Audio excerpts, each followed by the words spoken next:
Quando Moisés orava com as mãos erguidas, o povo de Israel prevalecia.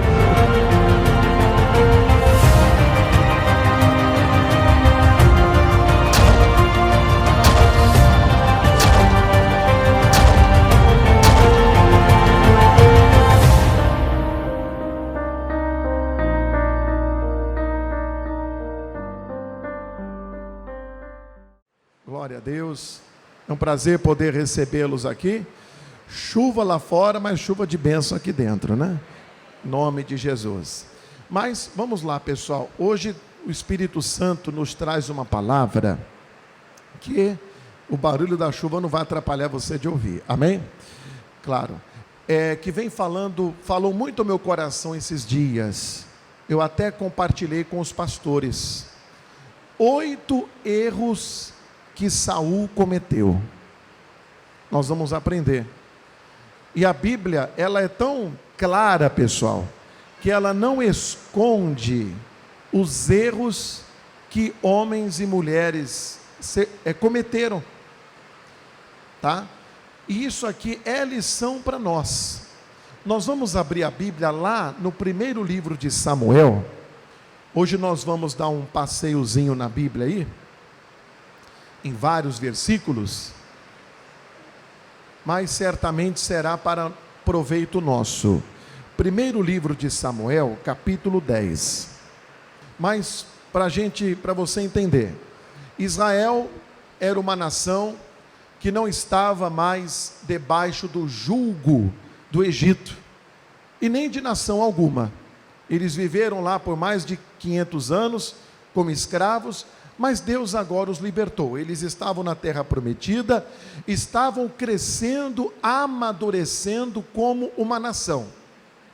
E o pior erro, meu irmão, é quando você deixa de olhar para aquilo que Deus está fazendo na sua vida, e você começa a olhar para a vida das outras pessoas que não têm o temor de Deus. Aí você começa a querer projetar a vida daquelas pessoas em você. Poxa, mas aquela pessoa prospera, aquela pessoa, ela tem isso, tem aquilo outro, ela parece ser até mais feliz do que eu sou.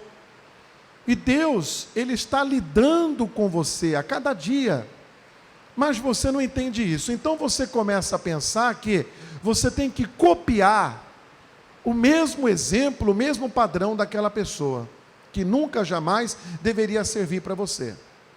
A nação de Israel começou a olhar as nações que existiam em torno dela, e elas concluíram o seguinte: olha, nós não somos ainda uma nação completa, nós precisamos de um rei. Não havia rei em Israel. Quem governava Israel eram os juízes. E então eles chegaram para Samuel, que era um profeta, que também julgou Israel, também foi rei, foi juiz, e disseram para Samuel: Samuel, ora a Deus, porque nós queremos um rei, tal como as nações que vivem em torno de nós possuem. Samuel então orou a Deus, e Deus deu uma resposta para Samuel. 1 Samuel capítulo 10, versículo 17. Olha o que Samuel falou aqui, pessoal, para não ficar na minha palavra. Convocou, pois, Samuel o povo ao Senhor em Mispa, e disse aos filhos de Israel: assim disse o Senhor, Deus de Israel: eu fiz subir a Israel do Egito, e livrei-vos da mão dos egípcios, e da mão de todos os reinos que vos oprimiam. Mas vós tendes rejeitado hoje a vosso Deus, que vos livrou de todos os vossos males e trabalhos, e lhe tendes dito: põe sobre nós, põe um rei sobre nós. Agora, pois, ponde-vos perante o Senhor, pelas vossas tribos e pelos vossos milhares. Fazendo, pois, chegar Samuel todas as tribos, tomou-se a tribo de Benjamim. Vamos parar aqui um pouquinho. Então Deus aqui reprovou aquela iniciativa deles. Deus falou: Samuel, eles não têm rejeitado a você, eles têm rejeitado a mim, porque eu sou o rei da nação. Eles que tiveram um plano e uma iniciativa que não veio de Deus. Toda iniciativa, pessoal, que não vem de Deus, ela não é a melhor para nós. Pense nisso. E se você pedir algo a Deus que não faz parte do plano dele para a sua vida, talvez pela sua insistência, Deus até vai lhe dar. Porém, aquilo vai lhe trazer problemas. Você vai ter problemas ao lidar com aquela situação. E a nação teve problemas com Saul, porque a iniciativa não foi de Deus, a iniciativa foi de quem, pessoal? Do povo. Eles oraram, Deus atendeu, mas aquilo não é no plano de Deus. Às vezes Deus pode atender, pessoal, uma oração, mesmo que não tenha sido da vontade dele, para que você talvez tenha uma experiência de aprendizado. Então Deus concedeu, escolheu a tribo de Benjamim. E aí nós vamos ver o primeiro erro de Saul. Sempre que eu leio a história de Saul, sempre que eu lia, eu ficava intrigado com algumas coisas, e Deus me fez entender essa semana. Olha aqui no capítulo 10 ainda, no versículo 21. E fazendo chegar a tribo de Benjamim, pelas suas famílias, tomou-se a família de Matri, e dela se tomou Saul, filho de Quis, e o buscaram, porém não se achou. Versículo 22. Então tornaram a perguntar ao Senhor se aquele homem ainda viria ali. E disse o Senhor: eis que se escondeu entre a bagagem. E correu e o tomaram dali, e pôs-se no meio do povo, e era mais alto do que todo o povo, desde o ombro para cima. O Saul se escondeu, pessoal. Cadê o Saul? Deus falou, está escondido lá no meio da bagagem. Olha que comportamento esquisito. Meu irmão, e a palavra de Deus diz que os tímidos não herdarão o reino de Deus. Ele se escondeu atrás das bagagens. Quantos cristãos que não têm se escondido aonde trabalham? Ninguém sabe que ele é crente. Quando a pessoa está na igreja, dá a paz do Senhor, mas quando sai da porta para fora, fala até palavrão, bebe, entra na conversa de todo mundo, está se escondendo. Está se escondendo para não dar o seu testemunho, está se escondendo diante dos amigos. Enfim, o Saul se escondeu. Se você for ver lá no livro de Apocalipse, pessoal, a Bíblia fala ali que os tímidos se referem àqueles que tiveram timidez, não tiveram ousadia de levar a palavra de Deus às pessoas. A gente não pode ter essa vergonha de falar de Jesus, de mostrar quem somos, filhos de Deus. Nós somos a diferença. Jesus diz que se o sal se tornar insípido, sem sabor, sosso, com que há de salgar? Para nada mais presta, a não ser para ser lançado fora e pisado pelos homens. O crente que se esconde do seu testemunho, ele só serve para fazer vergonha ao Evangelho. Quando ele se omite de ser uma testemunha de Jesus, ele escandaliza o Evangelho. Porque quem se omite de dar o bom exemplo, acaba dando o mau exemplo. Então, o que é que tem intimidado você? Você tem tido medo de quê? O Saul, embora tivesse já o Espírito Santo nele, ele se omitia. O segundo erro que Saul cometeu, pessoal, segunda coisa que ele fez, vamos acompanhar agora aqui, lendo o versículo, pulando alguns versículos, versículo de número 27. Ele se fez de surdo. Olha aí, vamos ler o 26 para você entender dentro do contexto.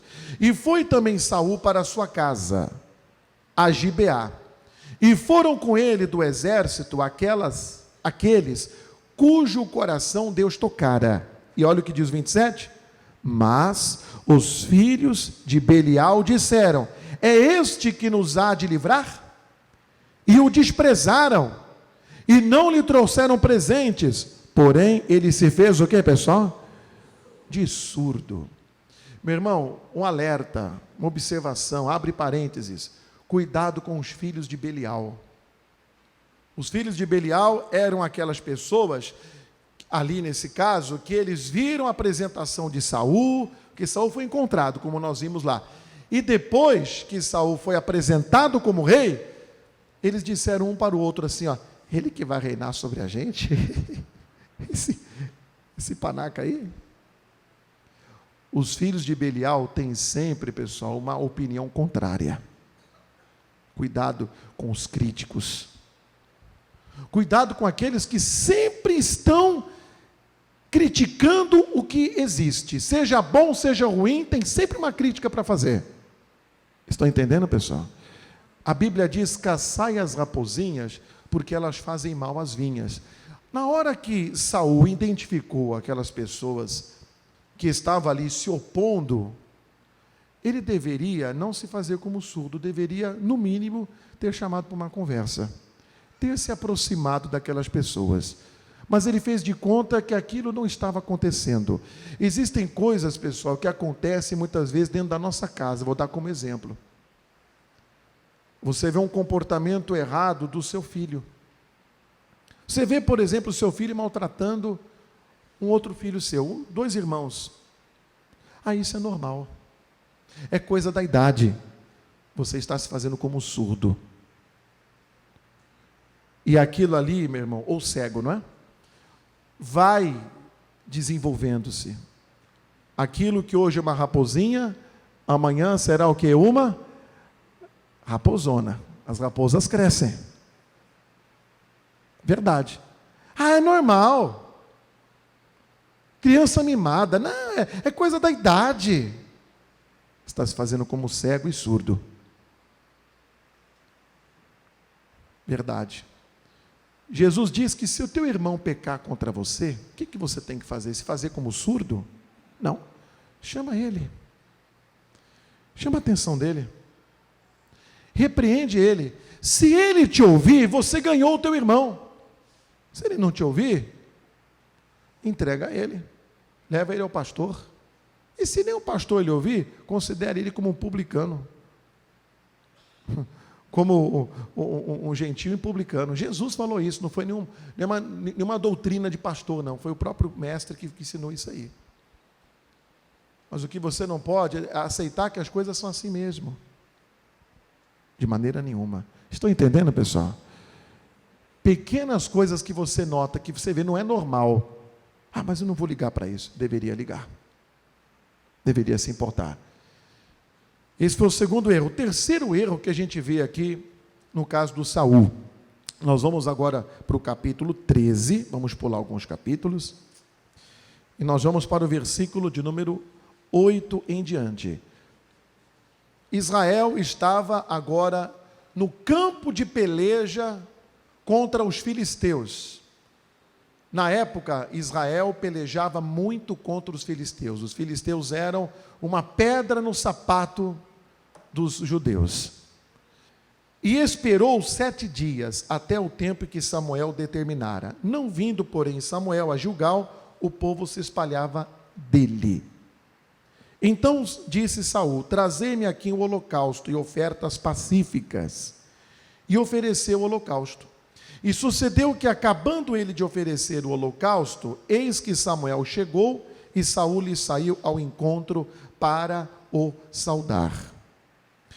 Então disse Samuel: que fizeste? Disse Saul: porquanto via que o povo se espalhava de mim, e tu não vinhas nos dias aprazados, e os filisteus já se tinham ajuntado em Micmas, eu disse: agora descerão os filisteus sobre mim, a Gilgal, e ainda a face do Senhor não orei.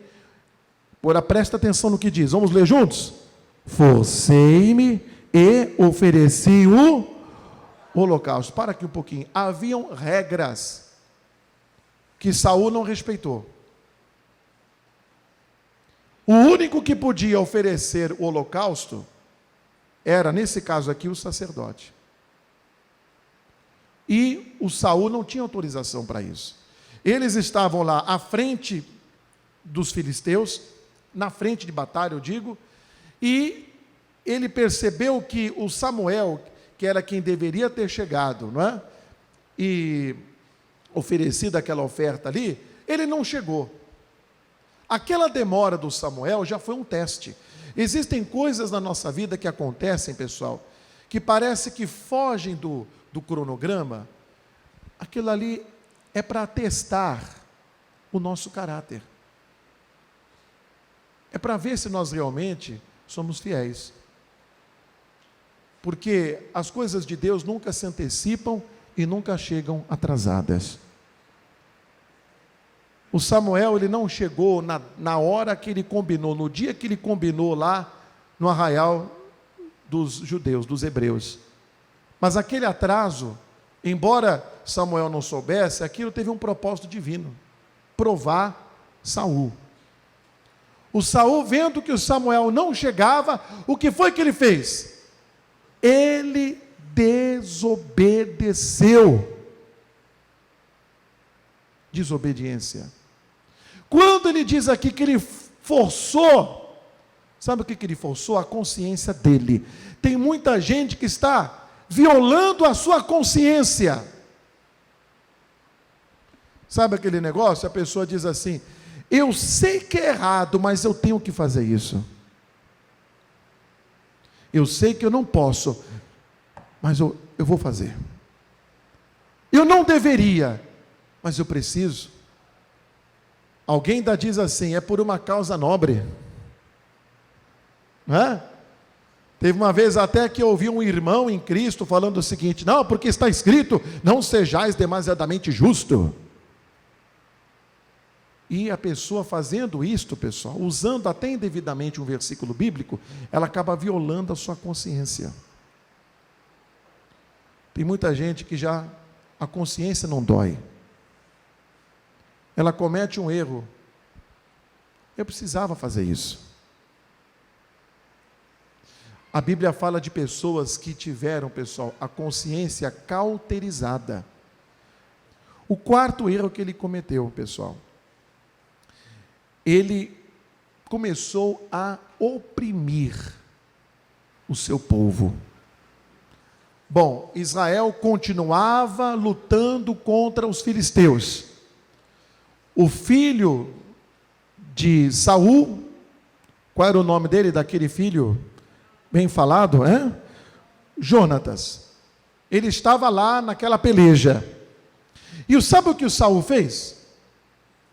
Saul falou assim: olha, vamos fazer o seguinte: enquanto a gente não derrotar os filisteus, enquanto essa guerra não terminar, ninguém pode comer nada. Rapaz, como é que um soldado vai guerrear, lutar com a barriga vazia? Como é que alguém vai para a guerra sem se alimentar? Dá para um soldado lutar sem se alimentar, pessoal? Impossível. Um jogador de futebol jogar sem se alimentar, um exemplo. Mas o Saul fez isso. Olha aí, 1 Samuel, já estamos nele, né? Capítulo 14, versículo 24 agora.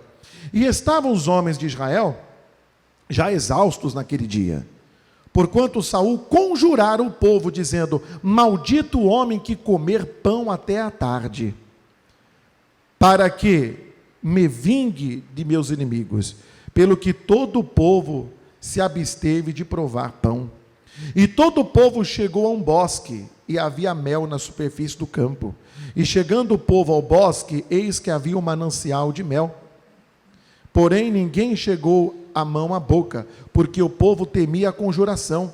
Porém Jonatas não tinha ouvido quando seu pai conjurara o povo, e estendeu a ponta da vara que tinha na mão, e a molhou no favo de mel, e tornando a mão à boca, aclararam-se os olhos.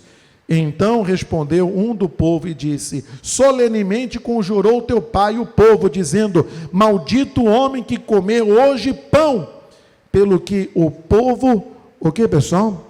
Desfalecia. Olha aí, versículo 29. Então disse Jonatas: meu pai tem turbado a terra.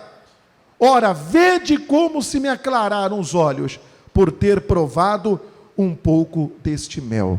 Então a pessoa, quando ela perde a direção de Deus, o que ela começa a fazer? Ela começa a oprimir. O pastor começa a oprimir o povo da igreja. O pai e a mãe começam a oprimir os filhos. O patrão começa a oprimir os seus empregados. Verdade. As pessoas começam a se tornar opressoras. Elas perderam já a dimensão do Espírito de Deus. Um voto de tolo, no mínimo ele foi tolo. O próprio Jonatas falou: meu pai tem turbado a terra. Meu pai falou besteira. Olha como foi bem melhor eu ter provado um pouco desse mel. Tem coisas desnecessárias, pessoal. E um erro leva a outro erro. O povo morrendo de fome. Tudo que eles queriam é agora comer. Jonatas pega um pouco do mel, leva à boca. Os olhos dele se iluminam. Ele fica mais forte, porque o mel tem muita coisa boa ali. E ele disse, sabe o quê? Olha o erro seguinte, o que causa. Um erro puxa outro erro. Versículo 30. Quanto mais se o povo hoje livremente tivesse comido do despojo que achou de seus inimigos. Porém agora não foi tão grande o estrago dos filisteus. Feriram, porém, aquele dia os filisteus em Miquimás até Aijalon, e o povo desfaleceu em extremo. Então o povo se lançou ao despojo e tomaram ovelhas e vacas e bezerros e os degolaram no chão. E o povo os comeu com o que, pessoal? Com sangue. E o anunciaram a Saul, dizendo: eis que o povo peca contra o Senhor, comendo com sangue. E disse ele: aleivosamente procedestes, revolvei-me de mim esta grande pedra.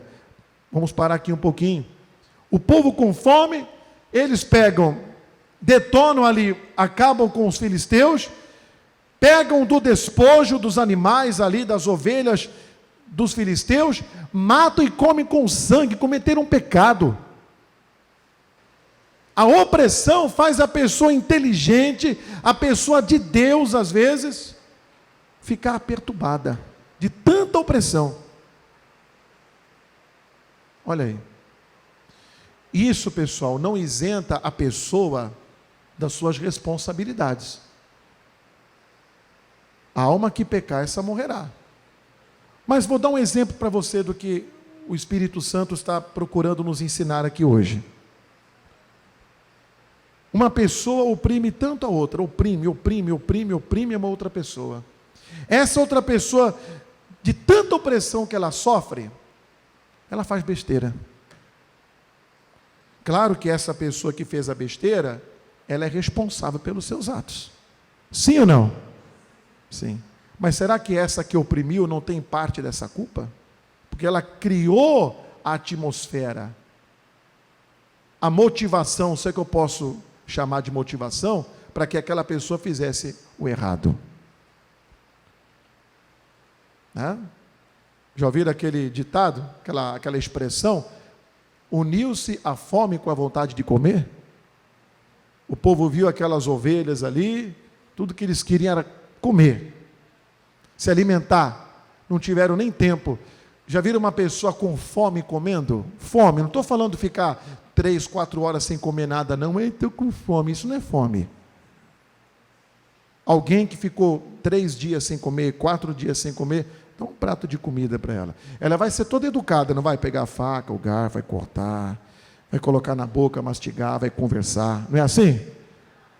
Depois que a pessoa está com fome, meu irmão, se bobear, ela come até o prato junto, meu irmão. Se for de plástico, mastiga o prato junto. Pega uma pessoa que não come aí uma semana, Dá um prato de carne de churrasco para ela, para ver se ela não vira aquilo na boca na hora. O povo comeu com carne e tudo, com sangue e tudo, pessoal. Tem gente perdendo, ficando perturbado de tanta opressão que recebe. Olha que coisa, que loucura. E isso nos leva a entender mais um erro. Porque o Saul, ele não procurou investigar o que estava acontecendo. Ele julgou. Olha o que diz, vamos ler agora, vamos passar um pouquinho mais para o 5º. Vamos para o capítulo 14, já estamos, versículo 36. Depois disse Saul: desçamos de noite atrás dos filisteus e despojemo-los até que amanheça a luz, e não deixemos de resto um homem deles. E disseram: tudo o que parecer bem aos teus olhos, faze. Disse, porém, um sacerdote: cheguemo-nos aqui a Deus. Então consultou Saul a Deus, dizendo: descerei atrás dos filisteus, entregá-lo-ás na minha mão, na mão de Israel? Porém, aquele dia, lhe não, o que, pessoal? Veja que Deus não estava mais falando com Saul. Meu irmão, se Deus não respondeu a Saul, é porque algo estava errado. Se você vem na igreja, meu irmão, a reunião para você parece uma palestra, você sai vazio do jeito que você entrou, algo está errado. E pode ser com você. Você lê a Bíblia, lê, parece que você está lendo um livro qualquer, um gibi, um livro de história. Deus não fala com você, algo está errado. Deus não falou. Ele deveria ter julgado a si mesmo. Porém, não. O que ele fez? Versículo 38. Então disse Saul: chegai-vos para cá, todos os chefes do povo, e informai-vos e vede em que se cometeu hoje este pecado. Porque vive o Senhor, que salva Israel, que ainda que seja meu filho Jonatas, certamente morrerá. E nenhum de todo o povo lhe respondeu. Olha aí, que homem estúpido, né? Versículo 40. Disse mais a todo Israel: vós estareis de uma banda, e eu e o meu filho Jonatas estaremos de outra banda. Então disse o povo a Saul: faz o que parecer bem aos teus olhos. Falou, pois, Saul ao Senhor, Deus de Israel: mostra o inocente. Então Jonatas e Saul foram tomados por sorte, e o povo saiu, o que, pessoal? Naquela hora que Jonatas e Saul foram tomados por sorte, o Saul já deveria ter pensado: eu estou no meio do erro, eu sou um culpado disso que está acontecendo. Mas não, olha o que continua acontecendo, versículo 42. Então disse Saul: lançai a sorte entre mim e Jonatas, meu filho. E foi tomado Jonatas. Disse então Saul a Jonatas: declara-me o que tens feito. E Jonatas lhe declarou e disse: tão somente provei um pouco de mel com a ponta da vara que tinha na mão, e eis que devo morrer? Então disse Saul: assim me faça Deus e outro tanto, que com certeza morrerás, Jonatas. Se o Saul, pessoal, tivesse investigado o que aconteceu, ele veria que também ele foi culpado por aquilo. Esse é um dos erros que muitas pessoas cometem: elas não investigam as coisas, elas julgam à vista dos seus olhos. Falei que tem bastante coisa para a gente estudar. Teria mais versículo aqui, mas não vou ler mais versículos não. Vamos continuar aqui agora. Outra coisa, outro erro que Saul cometeu: ele foi dissimulado. Você sabe o que é ser dissimulado? É ser uma pessoa fingida.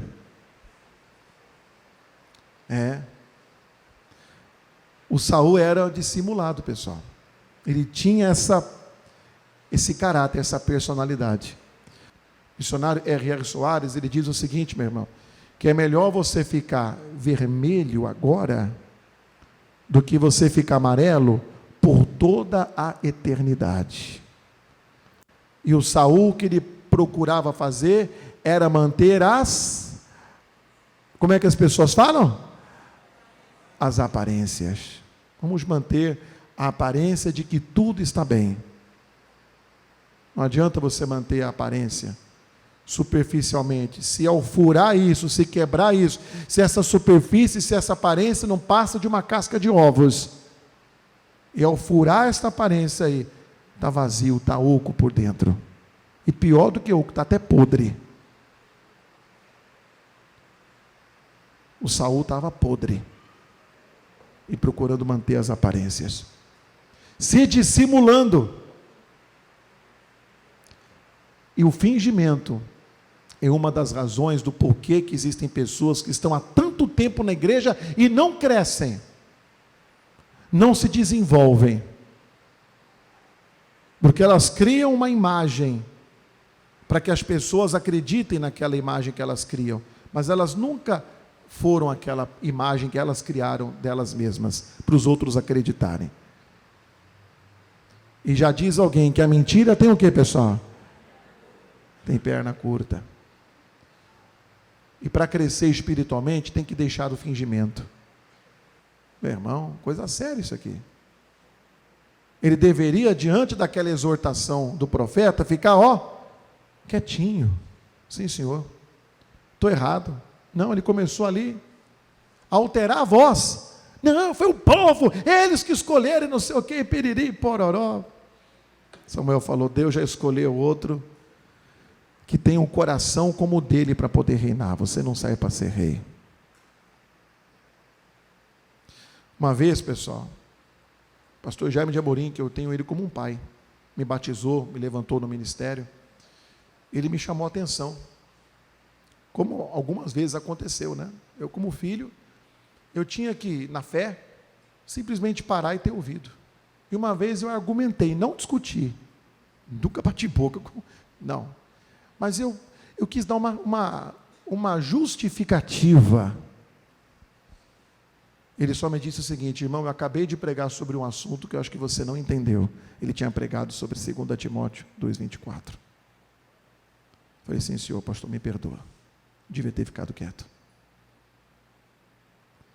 Irmão, nunca argumente. Cale-se, ouça a repreensão. Está entendendo, pessoal? Ele discutiu com o profeta. Deus estava segurando Saul até aqui, que ele já podia ter perdido o reinado há muito tempo. Deus estava com misericórdia, dando tempo para ele. É como existem muitas pessoas, pessoal, que embora estejam no erro, ainda estão reinando, ainda estão prosperando, ainda estão recebendo bênçãos, e elas não entendem que aquilo faz parte da misericórdia de Deus, que está só segurando ela para ela não cair de vez no buraco.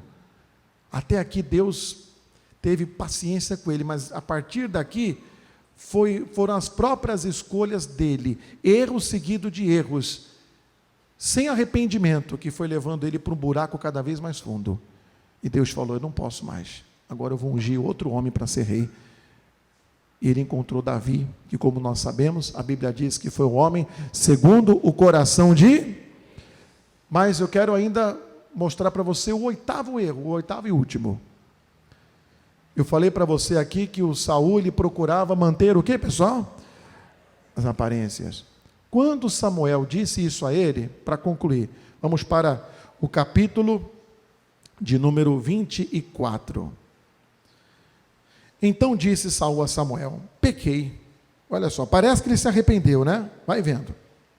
Porquanto tenho transpassado o dito do Senhor, e as tuas palavras, porque temi o povo, e dei ouvidos à sua voz. Sempre era o povo, né? Agora, pois, te rogo, perdoa-me o meu pecado, e volta comigo para que adore ao Senhor. Porém Samuel disse a Saul, não tornarei contigo, porquanto rejeitaste a palavra do Senhor. Já te rejeitou o Senhor, para que não sejas rei sobre Israel. E virando-se Samuel para se ir, Ele lhe pegou pela borda da capa e a rasgou. Então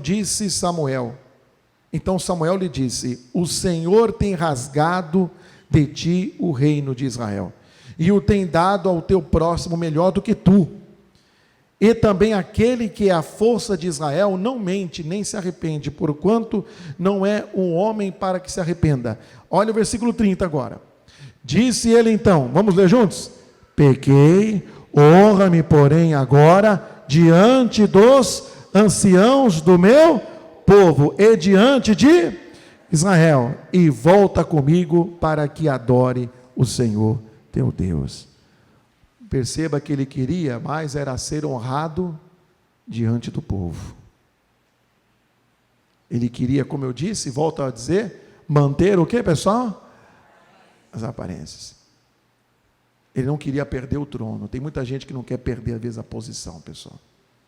É por isso que a pessoa, às vezes, não confessa um pecado. É por isso que a pessoa, às vezes, não se conserta. Aí eu tenho um receio de, se eu procurar o meu patrão e eu falar para ele que eu roubei, ele vai me mandar embora. Irmão, perca o emprego, mas não perca a tua salvação. Você está entendendo, pessoal? Aí eu não vou confessar que eu adulterei, o que eu fiz, porque se eu confessar, eu vou perder o meu casamento. E não sabe você que o seu casamento já está perdido. Verdade. Ora a Deus, porque a Bíblia diz que o coração sábio discernirá o tempo e o modo, mas você tem que confessar o seu erro. Meu irmão, eu procurei aqui resumir o máximo que eu pude, e não parou aqui. Se você for continuando a estudar a história de Saul, Saul daqui para frente só vai piorando a coisa, até que ele morre. Saul passou isso aqui, ele começa a pegar um ódio de Davi, porque Davi é ungido, né? O Davi torna-se o pajem de armas dele, e o Davi derrubou o gigante, como nós sabemos. As mulheres lá de Israel começaram a cantar, Saul derrubou 1000, Davi porém 10.000, aquilo foi criando um ciúme nele. A Bíblia diz que o Espírito do Senhor se ausentou dele, entrou nele um espírito mau da parte do Senhor, um demônio entrou nele, ficou endemoniado o homem. Olha aí, sabe o que ele fez? Foi procurar uma feiticeira, foi pedir uma consulta, foi pedir um passe para o médium. Coisa séria, foi só se afundando. E eu quero terminar falando da morte dele. Ele morreu. Em uma das frentes de batalha, ele foi atravessado por uma espada e morreu. O Davi, esse que ele perseguia, que era um homem segundo o coração de Deus, mesmo sendo tão maltratado por ele, Davi nunca guardou ódio dele no seu coração. Davi sempre o perdoava. Davi teve oportunidades que poderia tê-lo matado. Davi, porém, não fez isso, porque Davi disse: como eu tocaria no ungido do... Ele nunca se atreveu a fazer isso. E quando Saul morreu, eu quero ler só um pedacinho, um trechinho do poema que Davi escreveu para Saul. Vamos lá para o segundo livro de Samuel. Acabei nem colocando no esboço isso, mas eu olho aqui rapidinho e encontro. Foi tanta coisa que isso aqui eu acabei não lembrando de colocar. Segundo Samuel, capítulo 1,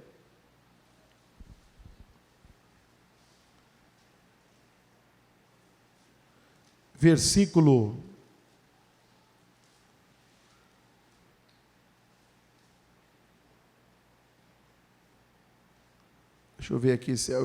21.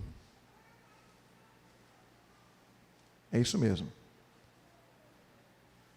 Vamos começar pelo 17 até o 21. Tem muita gente que se alegra, não é? Com uma má notícia recebida de uma pessoa, né, que traz de alguém que às vezes é um desafeto. Cristão não tem que ter desafeto, pessoal.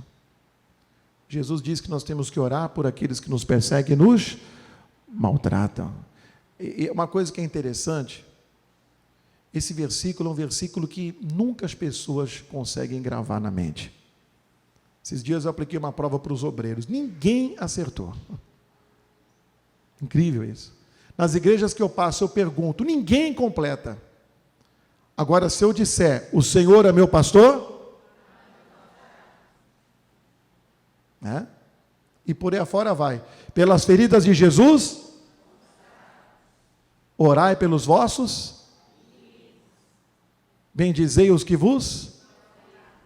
Ai, já teve um desvio aí, né? As pessoas não sabem, pessoal, não guardam isso. Interessante isso, né? Mas como é que é o versículo, pastor? Orai pelos que vos perseguem e vos maltratam, bendizei os que vos maldizem, para que sejais o quê? Está vendo? Filhos do vosso Pai que está no céu. Rapaz. Olha aqui, ó. 2 Samuel, capítulo 1, versículo 17. Terminando, isso aqui é um poema, não vou ler todo não, só um pedacinho. E lamentou Davi a Saul e a Jonatas, porque o Jonatas morreu junto ali com ele, seu filho, com esta lamentação, dizendo ele que ensinassem aos filhos de Judá o uso do arco, eis que está escrito no livro do reto: ah, ornamento de Israel, nos teus altos fui ferido, como caíram os valentes. Não o noticieis em Gate, não o publiqueis nas ruas de Asquelon, para que não se alegre as filhas dos filisteus, para que não saltem de contentamento as filhas dos incircuncisos. Vós, montes de Gilboa, nem orvalho, nem chuva caia sobre vós, nem sobre vós campos de ofertas alçadas, pois aí desprezivelmente foi arrojado o escudo dos valentes, o escudo de Saul, como se não fora ungido com... Basta aqui para nós, depois você pode ler o restante do poema na sua casa. Meu irmão, o que me chama a atenção, Saul tinha o escudo ungido com óleo. Deixa eu falar uma coisa para você, você tem um escudo que é ungido com óleo. Você tem. Você não pode ser derrubado como se o teu escudo não tivesse sido ungido com óleo. Guarda isso no seu coração. Você não pode ser tolo ao ponto de não se humilhar diante de Deus, de não reconhecer as pessoas que Deus coloca à sua volta para te ajudar, e cair como se o teu escudo não fosse ungido com óleo. Meu irmão, o tempo é curto, poderia pegar essa mensagem e pregá-la um mês, mas acho que você está entendendo tudo que Deus está falando aqui hoje. Se eu posso, vamos dizer, concluir a atitude de Saul, ele não teve um coração quebrantado diante de Deus, porque se ele tivesse, ele teria se recuperado. Mas tudo, lembra de nós começamos, a escolha de ter tido um rei, era de Deus? Era do povo. Cuidado com as suas vontades, cuidado com as suas escolhas, cuidado com as suas iniciativas. Deus não falou, mas você quer. Você vai ter problemas. Meu irmão, que Deus fale mais com você em nome de Jesus. Eu queria poder continuar falando dessa mensagem aqui, mas já preguei bastante hoje. Quem fala é o Espírito Santo. Eu prego, mas quem fala é Ele. O que importa é o que Ele fala, não o que eu prego. Amém? Se Ele usa a pregação, amém, Jesus. Não é? Curve a sua cabeça, feche teus olhos.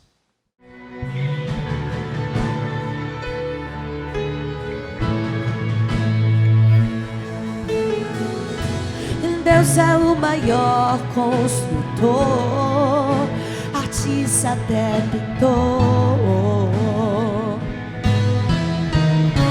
Não fez com perfeição as estações, de outono a verão. E se firmado na fé você persistir, a felicidade vai voltar como o amanhecer. Como o sol você vai brilhar, o futuro lindo Deus lhe dará. Não desista agora, Deus vai mudar a história. O seu firmamento é a fé, não importa quem você hoje é. Não desista agora.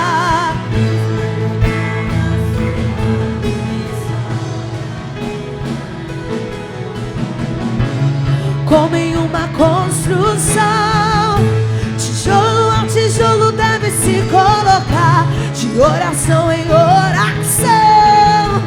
Sua vida você deve edificar. O sonho só é entendido por aquele que ousa sonhar. Não preciso entender, Deus está construindo você. Como o sol você vai brilhar, o futuro lindo Deus lhe dará. Não desista agora, Deus vai mudar a história. O seu firmamento, não importa quem você hoje é. Não desista, Deus vai mudar. Só vocês digam como o sol, como o sol. Um futuro lindo, Deus, não desista.